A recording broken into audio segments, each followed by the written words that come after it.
Good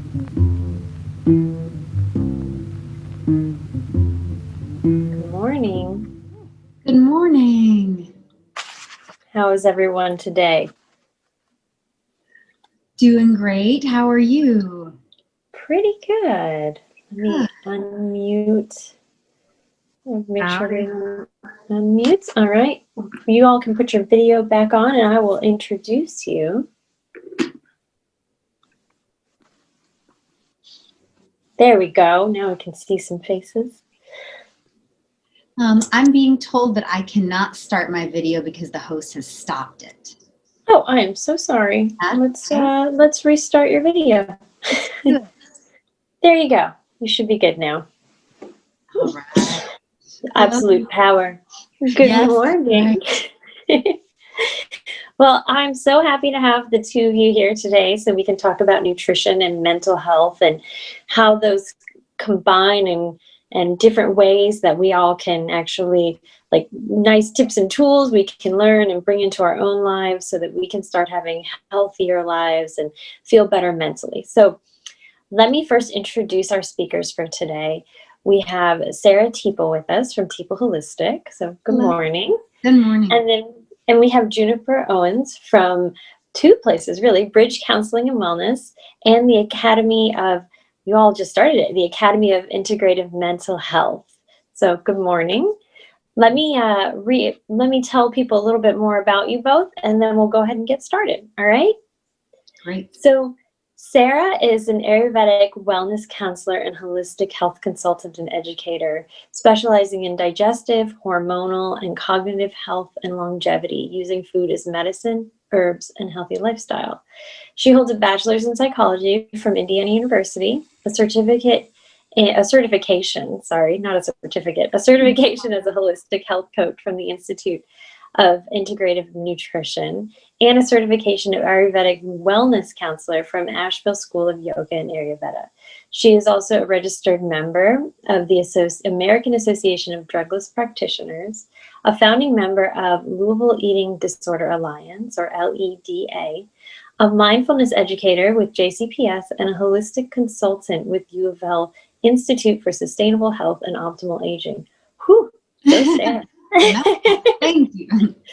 She consults with various schools and healthcare organizations in Louisville and regionally, teaching mindfulness and implementing holistic health programming, and sees clients at a holistic wellness center in St. Matthews. So welcome and thank you for bringing your smarts and your talents to us today. And then we have Juniper, who is the co-founder of Bridge Counseling and Wellness and is an integrative mental health, and I'm sorry, in an integrative mental health center in Louisville. So if you don't know Bridge Counseling and Wellness, you should by now, because they are doing some really fabulous work. They have some amazing programs, great events, and they're really community minded. So that's one reason we love Bridge. As we call you all. I don't know if you call yourselves Bridge, but we call you Bridge. All good.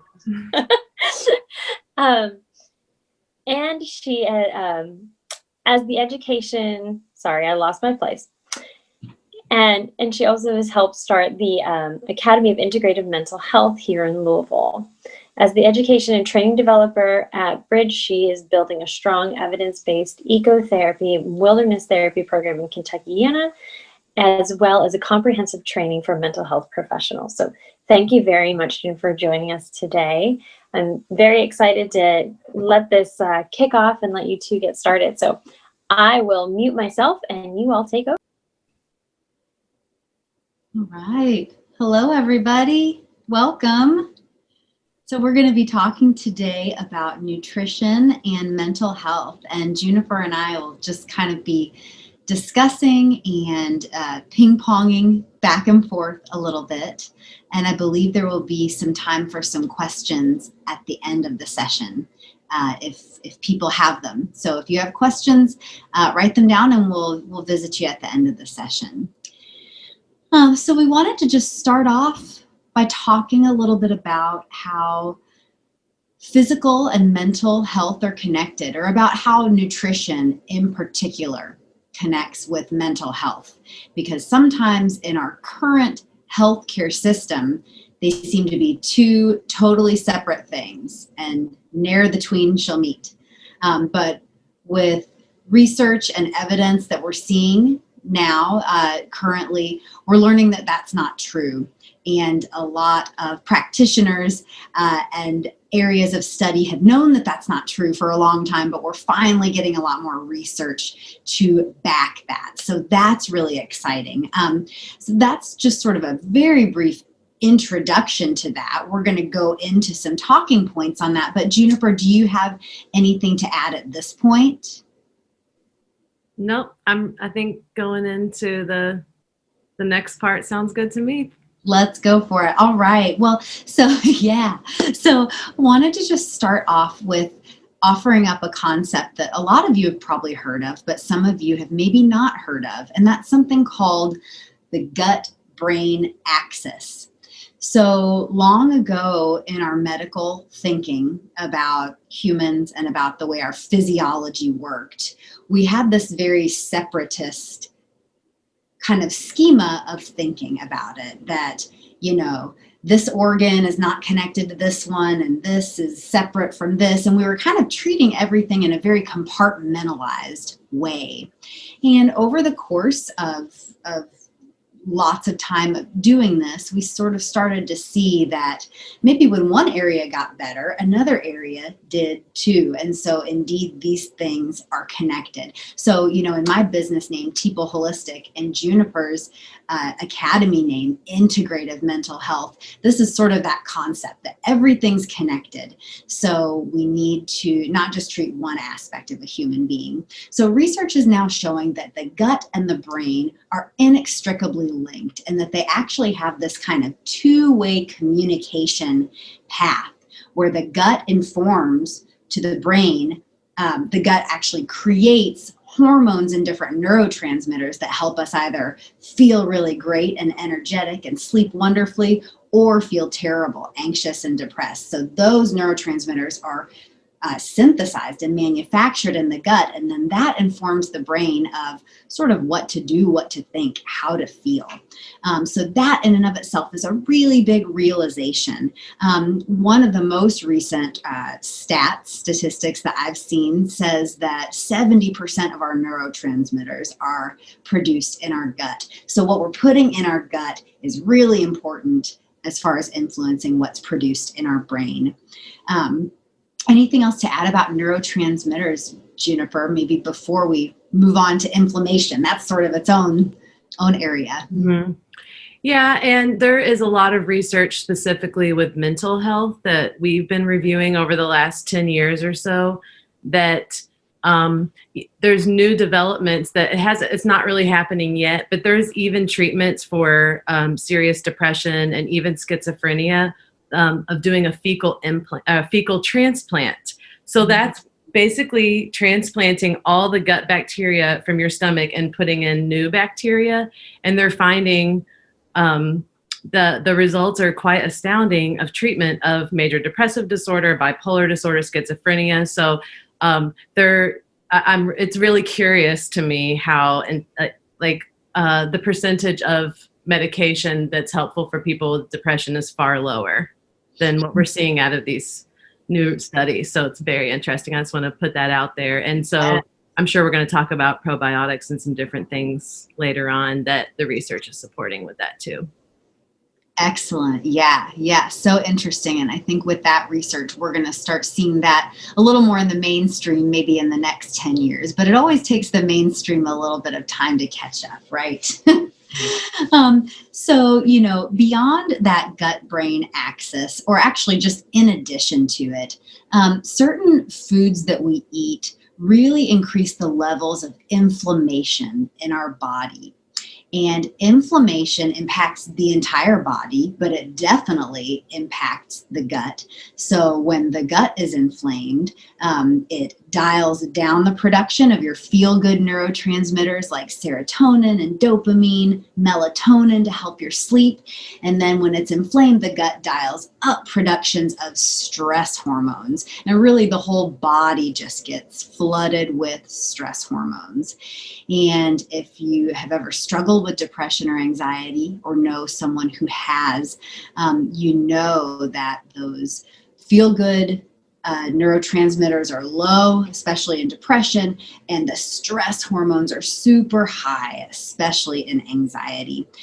So some of the biggest culprits for inflammation in the body are things that we see a lot in our standard American diet. And so I'm sure some of you have heard of that acronym for the standard American diet. It's SAD, S-A-D, Standard American Diet. And it is indeed pretty sad and making us pretty sad as a population.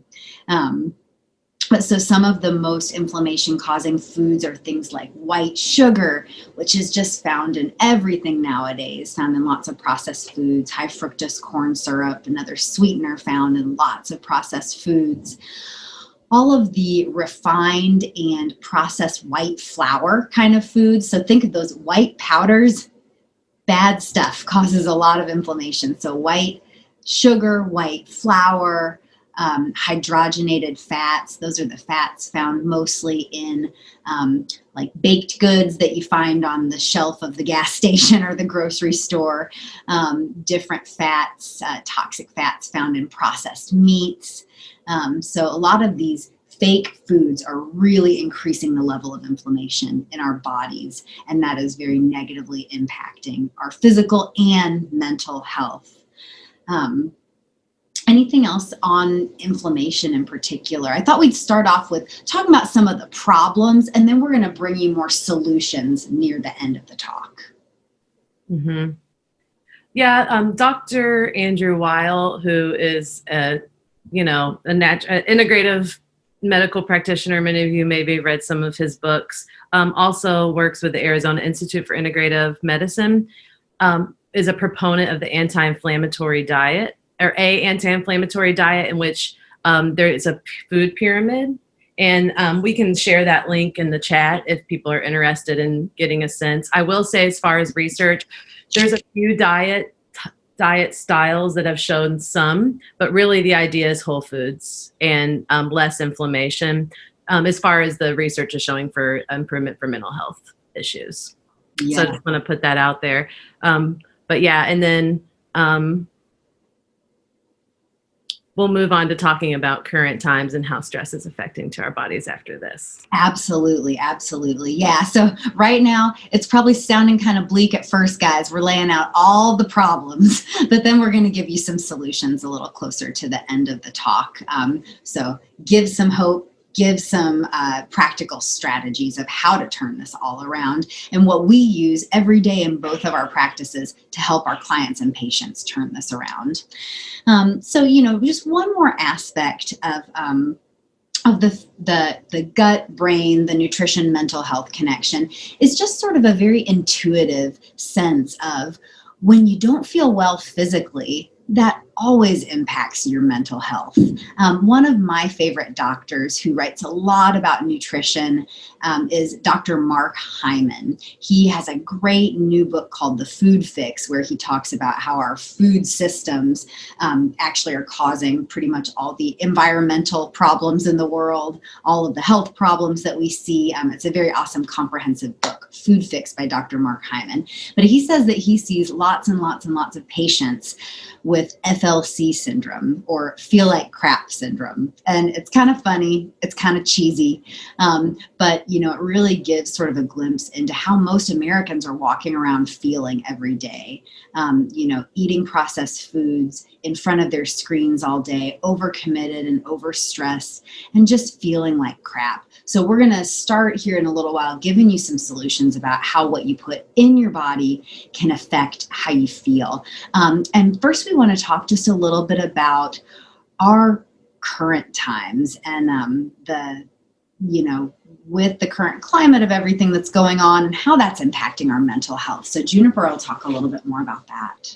Yes, and as a mental health professional and probably every single other person out there, we recognize that we are under tremendous amounts of stress, and probably we're experiencing some collective trauma and generational trauma, which is very stressful to the body. And right now, I would say in that state of chronic stress, our bodies and nervous systems are extremely hypervigilant. So one of the ways that that looks like is every time you hear a ping on your phone, you might your heart might start to race, or you're like, oh, what's next? What's happening 2020? And and so the body responds. So it's very aware of the external threats that are real, and this is not us making something a bigger. It's a real stress, and we're experiencing it right now. And in that, our bodies are looking, and our nervous system are looking to be soothed, obviously. So the idea is it goes from the parasympathetic nervous system to the sympathetic nervous system, which is our flight or flight, and then rest and digest. And when it's in chronic stress, we have less time. So the body's definitely looking for soothing. And we understand that some of that soothing can be through food. I mean, I'm the first one to tell you that, that sometimes I look for some comfort foods or a hot beverage to soothe, and that is okay. And we want to recognize and honor that is one way that the body is looking to soothe right now. So when we're sharing these suggestions, also noting that what feels right, what feels accessible, and what feels doable, because sometimes I'll read something like, oh, I really should be doing A, B, and C, but right now we're kind of some people are in survival mode. So we want to offer the idea that whatever feels right to you to add in. And one great thing about nutrition for mental health that I talk to a lot with my clients is that sometimes it's a kind of a easier fix, meaning it's something we can control. There's a lot of external and chronic stressors that we can't control out there. I could name them, but we don't need to hear them right now. We all know them. But what we eat and what we put in our body is one thing that some of us can control or work with. So sometimes that's one way to come in and soothe that nervous system. So that's something I wanted to talk about to honor for anyone here today, and for myself and you, Sarah, as a practitioner. Any thoughts about that? Yes, absolutely. Well, I can echo that. As a practitioner, so many of my clients, the number one thing they're coming to me for, or the number one thing that they're like, and also this has ramped up, is anxiety. And that's exactly what Juniper is talking about, that sympathetic nervous system activation, a staying in sympathetic nervous system, that fight or flight. And to echo what Juniper said about how sort of the use of all of our favorite coping mechanisms is going up. Some of those may be healthy coping mechanisms, like cooking a nice meal or doing some deep breathing. But let's be honest, a lot of those coping mechanisms are not so healthy. More alcohol, more convenience food, more sweets and comfort foods. Things like that. So yes, we want to honor just where we all are and have some of that validation of it's not just you, we're all feeling this way, but this is a great opportunity to share some knowledge and share some tips of what we can all do about that. So let's start talking a little bit more about solutions. And one more thing, I wanted to just mention the connection between when anxiety is up, when our sympathetic nervous systems are just ramped up. I know me as a practitioner, probably Juniper too, I'm seeing a lot more digestive issues. So that's just another example of how the gut and the brain are connected. Your anxiety's up, or you're feeling more depressed, and your stomach just isn't feeling well, or your eliminations or your poops are just irregular. You have gas and bloating, lots of discomfort, more acid reflux for a lot of people. So those life stressors, and then the way that our body sort of somatically manifests those things, we're seeing a lot of those. So all of this negative stuff, flying around, but what are some solutions? So we're going to talk a little bit just about general nutrition for mental health. This is sort of the 101, and Juniper gave you a really good sneak preview of it earlier, which sort of the overarching theme that will then fill in the blanks is whole foods and real foods. So when you're shopping at the grocery store, what are the whole foods and real foods, and what are the fake foods? So most often the whole foods are found outside the grocery store, on the periphery of the grocery store. So you've got your produce sections, those are your vegetables and fruits. And then you've got your some mindful animal foods like eggs and some meats, preferably organic if you can. But we want so many more of those vegetables and fruits. So homemade things that you cook at home, or if you're going to get something out and about, really trying to avoid your sort of general fast food, Wendy's, McDonald's, Taco Bell, and at least opt for a little healthier real food option like a Chipotle or Qdoba or one of these like salad places, but something that has actual real food that came from the ground and not your packaged processed stuff. So in the grocery store, your packaged processed things are like chips, cookies, different breads, and kind of simple carbohydrates. Anything that's sugary, sodas, big sugary culprit. So whole real foods, we mostly kind of know what these things are, and it's just a matter of trying to make the best decision you can in the moment. I help clients a lot with healthy grocery shopping and simple batch cooking. So, a few simple things you can make every week. Roast some vegetables, make some quinoa or rice, make a pot of bean soup, hard boil some organic eggs, just having some real foods around that you can go to. Really prioritizing your meals over snacks. So sometimes we book ourselves with so many busy projects, work, different commitments, that we don't give ourselves time to sit down and eat real food. It's hard to eat real food if you're not sitting down, right? Anything that you grab and are eating in the car is probably going to be a fake food with lots of different chemicals and preservatives and sugars and things like that. But so it's important to focus on those fruits and vegetables. Green vegetables, in Dr. Weil's anti-inflammatory diet that Juniper was mentioning, he mentions a concept called eating the rainbow. So lots of different colors of produce, not rainbow Skittles or Starburst like candies, but all the different produce under the sun. And then we want to also add in some healthy fats. So instead of those processed, hydrogenated, or toxic animal fats, we want to add in things like nuts and seeds. So some of my favorite nuts are almonds and cashews. Nut butters are wonderful, and raw cashew butter is my current favorite nut butter. It's so delicious. All the different seeds under the sun, pumpkin seeds, sunflower seeds, buying organic when you can. Other healthy fats, avocado, cooking with coconut oil, olive oil. Those are two of my favorite cooking oils. So making sure to add in some of those healthy fats. Juniper, any other fruits or veggies or healthy fats that we need to make sure people know about? Yes, well, I have a tip. So if you don't know how your day is going to go, like many of us in times of uncertainty, so one of my favorite things is to do a smoothie or maybe even a vegetable soup or a salad in the morning, because then I'm like, well, I did something for myself today. Like I got my vegetables or fruits in. And so I know a lot of my clients, they get overwhelmed if they have to think about every single one of their meals and cooking them and preparing. So that's one tip or idea, that you can kind of focus on just one and prepare all the fruits and vegetables in a smoothie. That's my little favorite thing to do.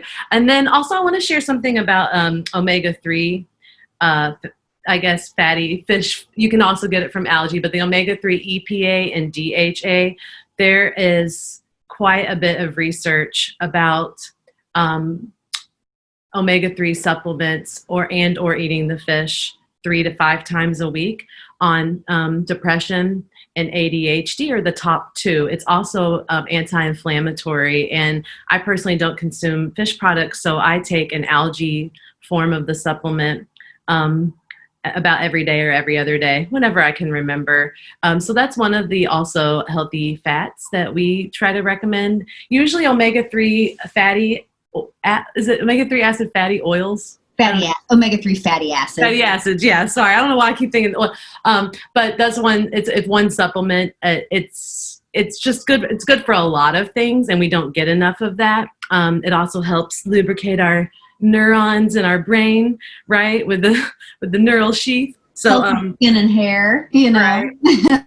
Yeah. So omega-3 is definitely something that would be a great supplement to try, especially coming into winter, where a lot of people have some seasonal effect of omega-3s and vitamin D. Yes, absolutely. Absolutely. And my favorite brand, so I do consume fish, salmon about once a week. And tuna about once a week. Salmon is the highest by far in omega-3 fatty acids. Also sardines, so the little fish you get packed in a can, and those actually are quite tasty. Some of us sort of have an aversion to that, or we just think they smell fishy and funky, but they're actually really tasty, super high in omega-3s. So when we say omega-3 fatty acids, we kind of mean EPA and DHA are just like components of that. But one of my favorite brands, if you do consume fish products and you don't mind taking the fish oil, is a brand called Nordic Naturals. And Louisville people, you can find that at Rainbow Blossom. It's especially important for pregnant and nursing women, but then just like Juniper said, huge, huge implications on, reducing inflammation in order to support mental health. So for depression and anxiety, big time. And then, so there's some things that we can increase the real foods. And then there are also things that we want to look at and think about decreasing. We don't need to strive for perfection and cutting these things out 100%, but these are 3 things that we really need to think about our relationship with. And those are sugar, caffeine, and alcohol, because all of those are mood-altering substances, and all of them are just so widely available in our world. And they're all sort of our favorite coping strategies. So we talked about the times of high stress. We'll go into our coping strategies. And a lot of these coping strategies are making things worse for us. And I call that counterfeit self-care. When we sort of think that, oh, this, couple glasses of wine is going to make me feel good and relaxed, or this coffee is going to give me the perk I need, or for me, it's dark chocolate, so that's caffeine and sugar. But, I really need it and I deserve it today.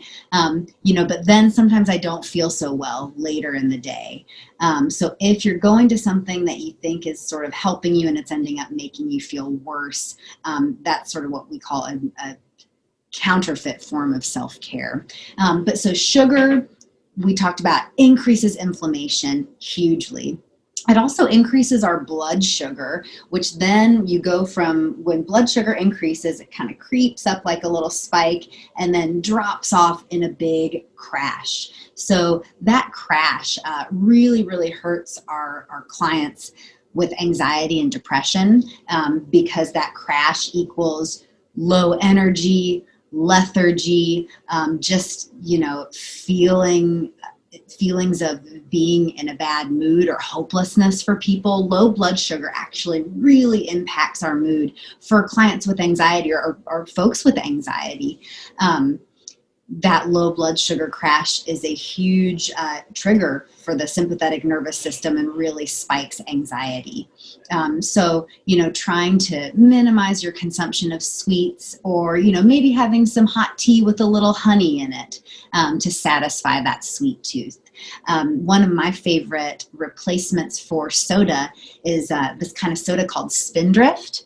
And it's just this really delicious bubbly water with a little bit of fruit juice in it. So each can has like 4 grams of sugar. They've got a great pink grapefruit flavor, a blackberry flavor, a pineapple flavor. So, finding some yummy, healthy replacements. Then caffeine, that is a huge contributor to anxiety. So I tell my clients that drinking coffee is like drinking a cup of liquid stress hormone, with what it does to your body. And that's the same for Coca-Cola or different carbonated or different beverages with caffeine, energy drinks. They just really ramp up that sympathetic fight or flight branch of the nervous system and really, really ramp up anxiety. So just kind of start paying attention to how these different substances make you feel, because so often we reach for them without really thinking about it, and then maybe right after or maybe a few hours later we're feeling super anxious or a blood sugar crash, but we don't make that connection. So I know Juniper and I both really talk to clients about just starting to observe, and in this next little part just about sugar, coffee, and alcohol. Just to talk about alcohol for a moment too. Alcohol is a huge depressant. So if you have depression, or if you're feeling really low and depressed, alcohol just depresses your system further. It kind of slows everything down, is the way we talk about it in Ayurveda, which is the system of medicine that I practice. So, trying for a spindrift or some hot tea instead of your nightly alcohol, or looking at the number of drinks per day or week that you're consuming and trying to just lower that by just one, starting somewhere, just starting to sort of wean back and then see how you feel. This is a topic we could probably talk for the whole hour on very easily. So yeah, Juniper, any things to say about our three most popular coping mechanisms: sugar, caffeine, and alcohol? Oh, you mean, no, I'm playing. That's right. You mean this is water crystal. So yeah, I'm going to kind of weave into another piece through that. I wanted to mention very briefly hydration. So talking about anxiety, even mild hydration can alter a person's mood, energy level, ability to think clearly.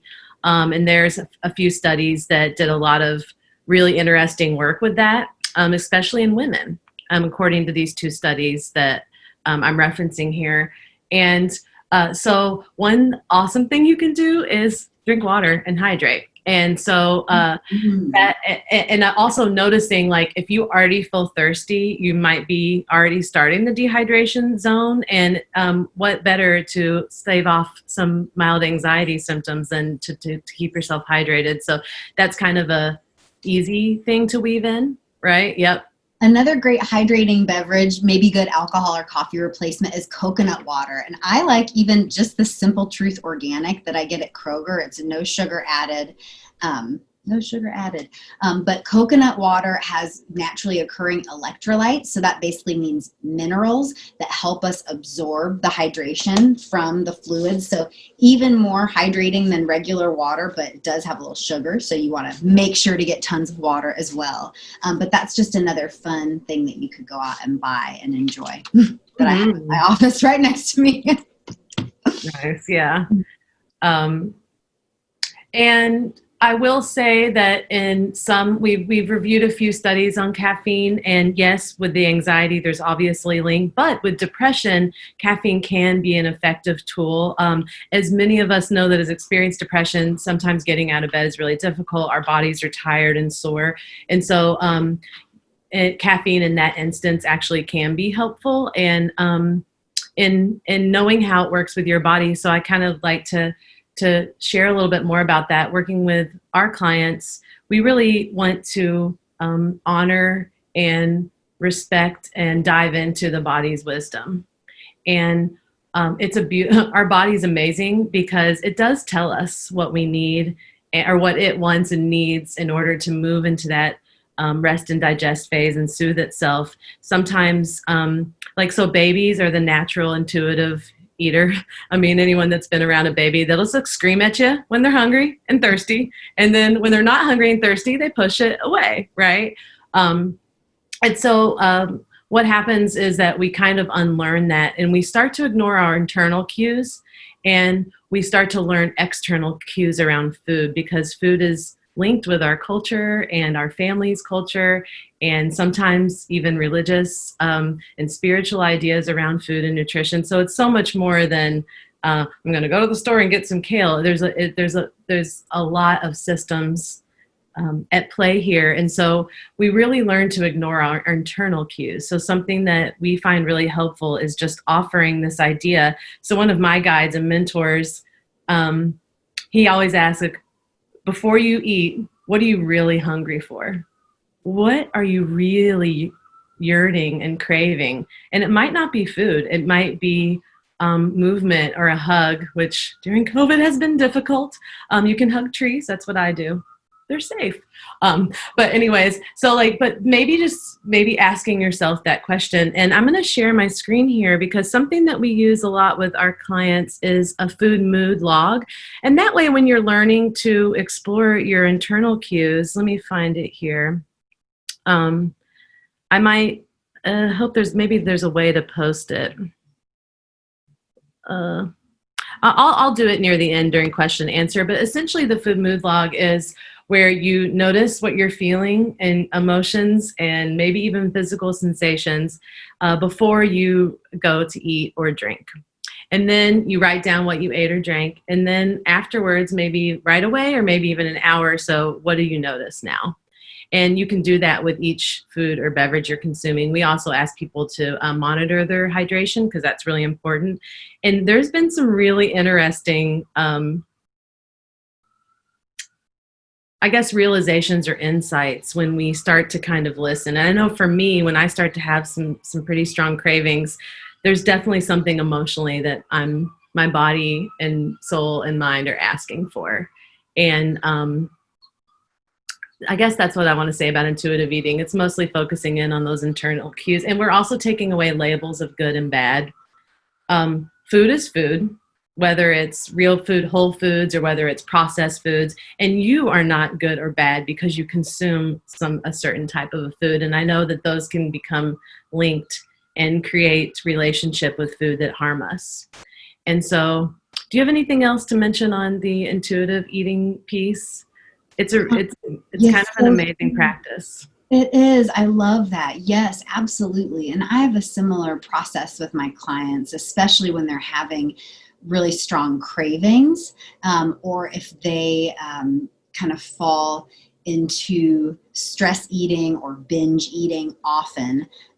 We know that there's something else also going on. So our practice is just to slow down, to take a few deep breaths and ask yourself a couple times, what is it that I really want right now? So just like your guide or mentor, Juniper, said, what is it that I'm really craving? And yes, so often it's, to connect with a friend or vent or rest. I know with a lot of my clients and with myself as well, sometimes when I'm craving that dark chocolate or sometimes when I'm craving, alcohol at night or a snack at night, I'm actually just really tired. Like I actually just want to lay down, but I feel like I can't. So I feel like I need something to kind of boost me up or help me out of that place. So just beginning to build that awareness and write about it. And I'm eager to see the food mood log that you post a little bit later. That's a really, really helpful tool. And, I just love what you said about, because of so many different factors, people in our culture, and especially women, have started to learn to not trust themselves or not trust their choices with food or not trust their body's internal cues. But that, we need to just kind of slow down and get back to that place where we're listening to ourselves. And the way to do that really is to just literally slow down, take a couple deep breaths, get into your body. I always say getting out of your mind and into your body, because your mind wants to tell so many stories and make so many judgments, whether it's of foods or of yourself or situations. And yeah, this is great. This is great. So this is the law. It's super simple. You can just write on your phone. Maybe there's other things to add in here, but what we find is the more intricate and detailed something becomes and time consuming, it's less likely that you're going to want to do it. I have a really neat case study, just very briefly. There was a client of a colleague of mine who was originally coming into counseling because she was feeling fine throughout the day. And then when she would drive home from work, she would start to feel really anxious, depressed, and she thought it was because she was going home to her partner.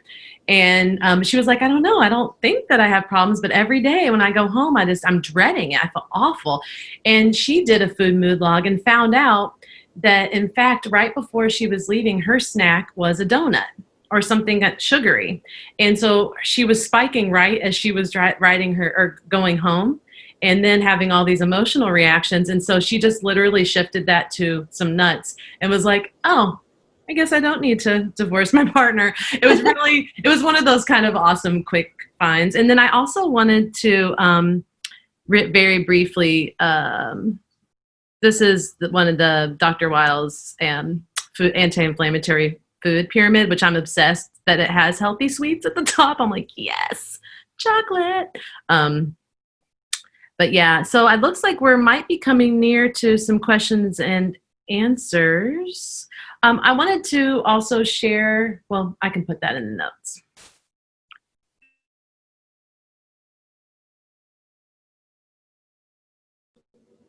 Oh, I think you muted yourself, Juniper. Oh, there I we just go. mean if anybody has any questions. I don't think so right now, so maybe we can just kind of talk to each other if you have any And I had questions. a couple more. Well, I love that anti-inflammatory food pyramid is wonderful. And yeah, I love that red wine and chocolate are on there. All right. So I wanted to just also give a couple more practical strategies because as we've discussed with the current state of the world, anxiety especially is on the rise. You know, depression as well. But I'm seeing a lot of anxiety in clients and friends and loved ones, in myself. So I wanted to talk just a little bit about some really concrete practical strategies in nutrition for anxiety.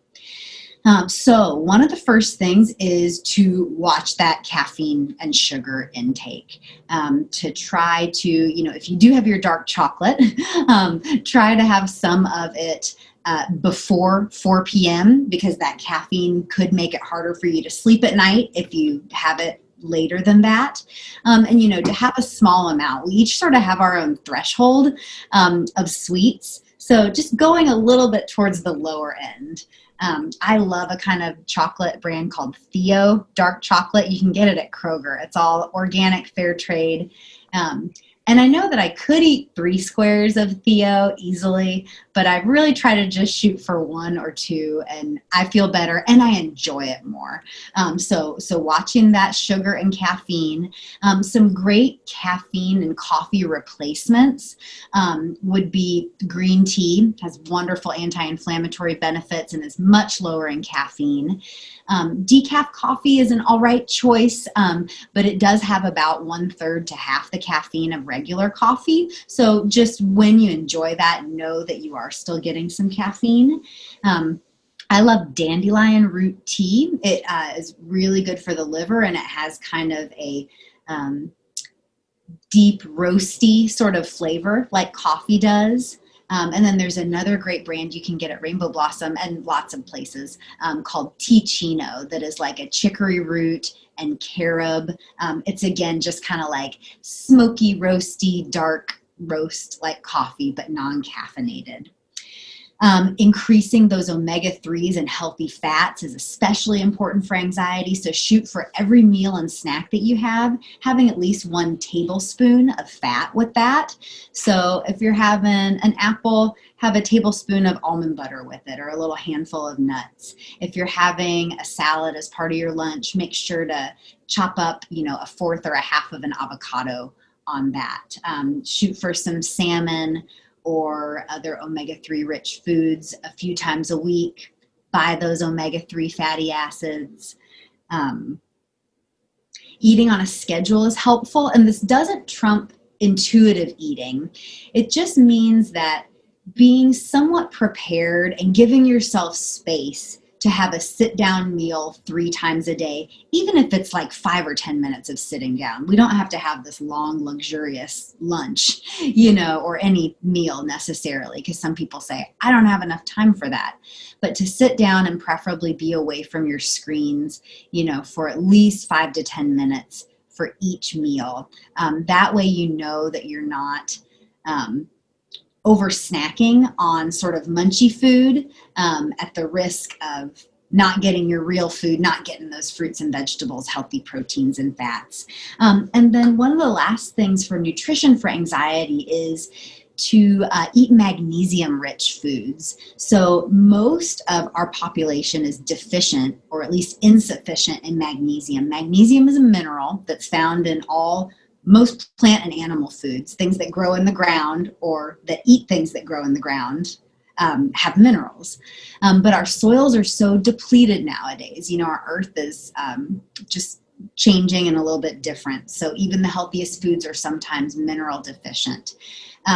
So magnesium-rich foods are things like almonds, dark chocolate, your coconut water, beans, leafy green vegetables. Most vegetables have some magnesium in them, but you can also supplement with a type of magnesium called magnesium glycinate.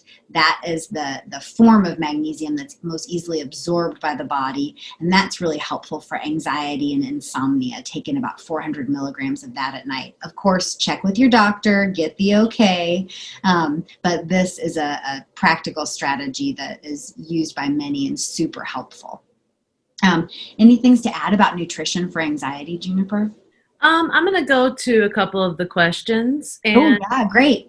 one person asked about health. I believe what they meant by HAES is health at every size. And I want to mention that when I was getting my personal trainer certification, that was the motto and guidelines that we used. So not taking metrics with people.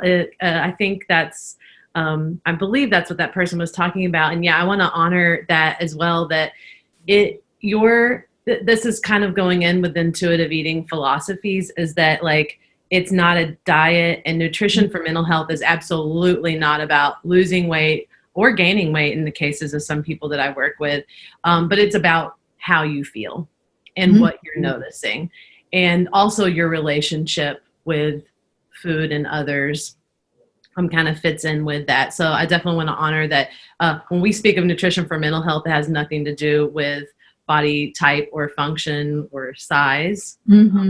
And what I've noticed with my clients is that when they start actually intuitively eating or taking care of their bodies in their way, that sometimes they see fluctuations in their weight or their how their body looks one way or the other, but it's probably settling into what's right for that person.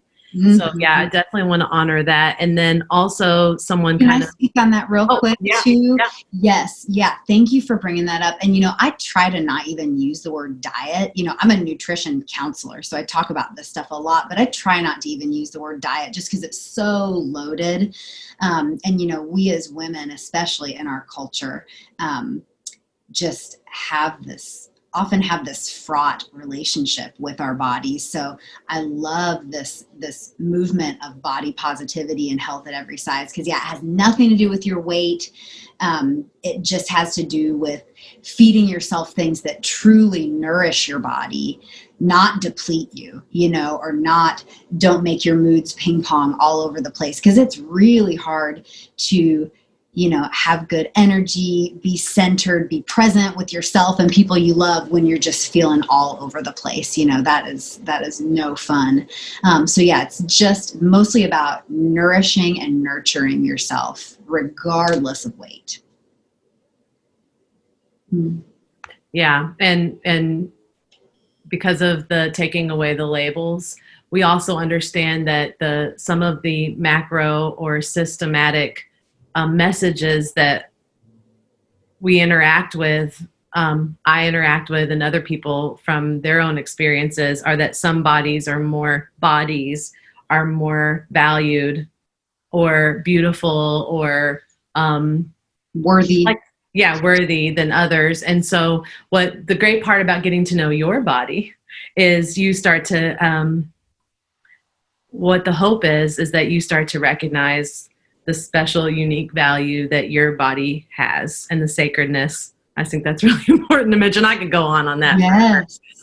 Because what your body can do, like what it does for you every day. My gosh, your heart beating, your lungs breathing, all your different neurons firing, just miraculously wonderful things these bodies are. And sometimes they occasionally do things we don't want them to do, like get really anxious and get 2 hours of sleep last night, like my body wanted me to do. And then we had one more about suggestions on how to start to not get discouraged one meal at a time. And I'm a little curious about the discouragement and if it's about what you're consuming or how it's prepared. I'm guessing that's what maybe the person that asked the question meant by that. But I do know that maybe just doing a check-in before you eat, and sometimes knowing that part of caring for our bodies or listening is that we're, like the other day I wanted comfort food and I had chili and I put in some like comfort items into the chili and I was aware of what I was doing. I checked in, I was like, okay, do you want to put some vegan cheese on that? Which I know is like all processed. And I was like, yeah, I do. I want to see vegan cheese on my chili. So, but I checked in. I wanted to know. So like, I guess where I'm coming with the discouragement part is like, just kind of check in and be okay. Sometimes that you're not going to be maybe either perfect or sometimes you're going to make choices based on the fact that you're running from one place to another. So like maybe just quickly checking in and honoring and nurturing and giving some self-compassion to yourself when that discouragement comes up.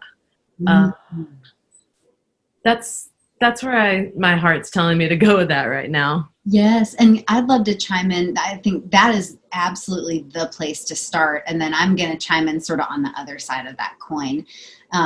So, that present self-love, unconditional self-support is absolutely number one. But then another kind of practical strategy could be, choosing your favorite fruit and having some of that around the house and deciding that you're going to have fruit as a snack, once a day. So decide when that is, or, when you get hungry between meals, reach for that first. Or another practical little swap that you could make could be, instead of one of your cups of coffee, if you drink multiple cups of coffee a day, swapping that with a replacement like mint tea or ginger tea or green tea. Pardon me. But, starting one place or, with one meal, snack, or drink and saying, okay, I'm going to make this healthy swap and then just see how you feel. I love to sort of, we can treat ourselves as though we're our own little experiment. We want to, of course, be very gentle and loving with our experiment, but, just kind of trying to tweak one thing at a time and take it super slowly. And, if you have any follow-up questions about nutrition, feel free to reach out to me at hello@sarahteeple.com. I'll put my email address in the chat. But, there are lots of small things you can do, really great, easy ways to start. And starting slowly, that's the way you make like the best, most lasting changes. Yeah, I think that's all really practical and also loving because it's small and slow, I think is the way to go when it comes to, especially if you're really working on changing behavior for mental health. Small and slow, which is totally opposite of what kind of a capitalist society is like, go and more and better and faster and all your everything. So I say like honoring those times where you do make the choices or the decisions to maybe see what happens if you try something different nutrition wise. Lastly, I also want to mention that the Academy for Integrative Mental Health has a podcast, and it's actually geared toward mental health professionals. So if there's any mental health professionals out there, but I think anyone would benefit from listening to the episode that we did with Margie Odom. She's actually a local, I guess she's a mental health professional, but she also works with food and eating, and she works, her book is called The Weight Within. And she talks about how trauma specifically really plays out with our relationship to food, and that she works with how to process and move and work with some of the traumas that could possibly be creating barriers to some of your goals with nutrition. And so we have a podcast with her. She gives some great thoughts and ideas, and she doesn't even talk about food with her clients. She sends them to someone like Sarah, who is more of a nutrition expert and can talk about the food. She more deals with and talks about how the relationship with food and emotions and trauma are in the body. So I just wanted to share that resource as well with the participants. Yes, I'll have to check out that podcast episode. And just like Juniper was saying, that yes, sometimes it's these limiting beliefs about ourselves, that we have, or maybe information that we've gotten from other people in our past that has sort of colored our belief about ourselves or what we're either worth or what we're able of accomplishing. And so we have this idea that like, oh, well, I've tried it before and I haven't lost weight or eaten healthy or whatever it is that our goal is. And so it's sort of those beliefs that we have to take a look at, but while we're looking at those beliefs, it's a great thing too, to set, a little small achievable goal for yourself every day. Yeah. Thank you guys for your great questions. I want to hop back on and say thank you both for joining us. This has been such an interesting talk, and I talk about this with my clients all the time, and at the same time I feel like I learned even more. So I really appreciate it, and I hope that the people who attended were able to get something from it. And I know we will have this on our YouTube page so people can watch it again if they'd like, and they can rewind and get some of those tips and take notes and things like that. Tell me what you would like the attendees and the audience to know as far as what you all are working on, how they can connect with you. I know you put your info in the chat, but for those maybe who are watching on YouTube, you want to give that info one more time? Sure. So thank you all for being here today. Thanks for your awesome questions. Thank you to Amanda and Juniper. This was super fun.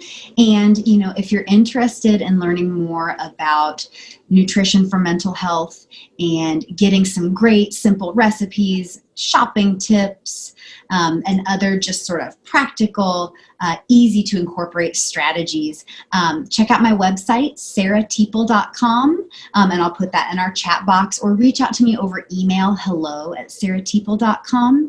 And likewise, if you're interested in learning more about Ayurveda, so this is an Indian system of medicine. It's a natural holistic healing system that helps people based on what's called your dosha, or your unique constitution. So we're all a little different and therefore require a different nutrition and lifestyle plan to feel our best. So that is my area of expertise. You can find out your dosha on my website, sarahteeple.com. Take the quick free quiz. And thank you all again. It was a pleasure to be here. Thank you, Sarah. And Juniper? Yeah. I echo the sentiment. It was super fun. And I appreciate that people are interested in the integrative mental health topics, which are near and dear to my heart. And so if you're in the Louisville area, we do have our integrative counseling center, which is Bridge Counseling and Wellness, which is www.bridgemindbody.com.